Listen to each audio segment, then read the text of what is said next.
একদিন হযরত আবু হুরায়রা রাদিয়াল্লাহু তাআলা আনহু রাসূলুল্লাহ সাল্লাল্লাহু আলাইহি সাল্লামের কাছে এসে কাঁদছিলেন।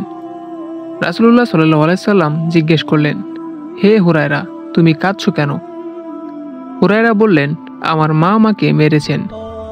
রাসূলুল্লাহ সাল্লাল্লাহু আলাইহি সাল্লাম বললেন, কেন, তুমি কি কোনো বেয়াদবি করেছো? হুরায়রা বললেন, না হুজুর, কোনো বেয়াদবি করিনি। আপনার দরবার থেকে বাড়ি যেতে আমার অনেক রাত হয়ে গিয়েছিল।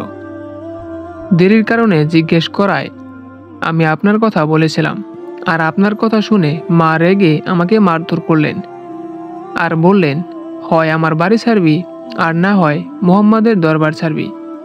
আমি বললাম, মা, আপনি বয়স্ক মানুষ, আপনার গায়ে যত শক্তি আছে তত শক্তি দিয়ে মারতে থাকুন, মারতে মারতে আমাকে বাড়ি থেকে বের করে দিন, তবুও আমি রাসূলকে ছাড়তে পারবো না। হুরায়রার কথা শুনে রাসূলুল্লাহ সাল্লাল্লাহু আলাইহি সাল্লাম বললেন, তোমার মা তোমাকে বের করে দিয়েছেন, আর এই জন্য তুমি আমার কাছে নালিশ নিয়ে এসেছো? আমার তো এখানে কিছু করার নেই। আবু হুরায়রা বললেন, হে রাসূল, আমি আমার মায়ের বিরুদ্ধে এখানে নালিশ করতে আসিনি। রাসূলুল্লাহ সাল্লাল্লাহু আলাইহি সাল্লাম বললেন, তাহলে কেন এসেছো? আবু হুরায়রা বললেন, আমি জানি আপনি আল্লাহর নবী। আপনি যদি হাত উঠিয়ে আমার মায়ের জন্য দোয়া করতেন যেন আল্লাহ আমার মাকে হেদায়েত দান করেন। রাসূলুল্লাহ সাল্লাল্লাহু আলাইহি সাল্লাম হাত উঠিয়ে আল্লাহর দরবারে দোয়া করলেন, হে আল্লাহ, আপনি আবু হুরায়রার আম্মাকে হেদায়েত দান করেন।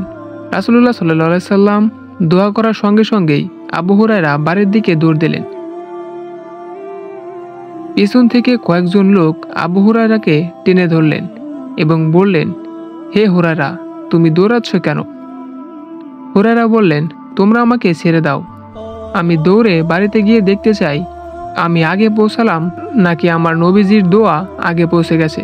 হুরায়রা বাড়িতে পৌঁছে দরজায় ধাক্কা দিল।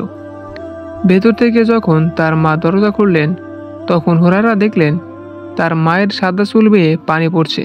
তিনি হুরায়রাকে বললেন, হে আবু হুরায়রা, তোমাকে মারার পর আমি বড় অনুতপ্ত হয়েছি, অনুশোচনা করেছি, আমি বরং লজ্জায় পড়েছি তোমাকে মেরে।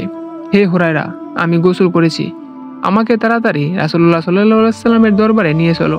হুরায়রা তার মাকে রাসূলুল্লাহ সাল্লাল্লাহু আলাইহি সাল্লামের দরবারে নিয়ে গেলেন এবং তার মা সেখানেই কালেমা পড়ে ইসলাম ধর্ম গ্রহণ করলেন।